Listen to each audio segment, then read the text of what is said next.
ମାନେ ଆଜି ମକର ସଂକ୍ରାନ୍ତିରେ ମକର ଉତ୍ସବରେ କିଛି ମକର ଚାଉଳ କରାଯିବ ଦେଖାଯାଉ କେମିତି ହେଉଛି। ମକର ଚାଉଳ ବିଭିନ୍ନ ପ୍ରକାର ସାମଗ୍ରୀ ଆମେ ନେଇଥିଲୁ।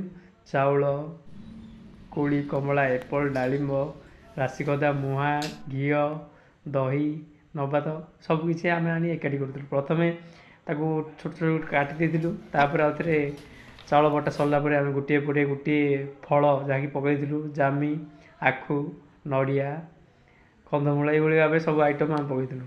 ତାପରେ ପକାଇଥିଲୁ ରାଶି, ମୁହାଁ ଏଇଭଳି ଭାବେ ମିଶ୍ରଣ କରିଥିଲୁ। ଖାଇବା ଦ୍ୱାରା ପ୍ରଚଣ୍ଡ ରୋଗର ତାପରେ ଯେଉଁ ଆମେ ଶୋଷ ଲାଗେ ଅଂଶୁଘାତ ରୋଗ ବଞ୍ଚିବା ଏବଂ ଆକୁ ପ୍ରତ୍ୟେକ ଜାଗାରେ ନୂଆ ବର୍ଷ ରୂପେ ମଧ୍ୟ ପାଳନ କରାଯାଏ। ଆପଣଙ୍କ ଅଞ୍ଚଳରେ କେଉଁ ଭଳିଆ ପାଳନ କରାଯାଏ କହିବେ କମେଣ୍ଟରେ। ଏବଂ ସୁସ୍ୱାଦୁ ବହୁତ ଭଲ ଲାଗେ ୟାକୁ ଖାଇବା ଦ୍ୱାରା।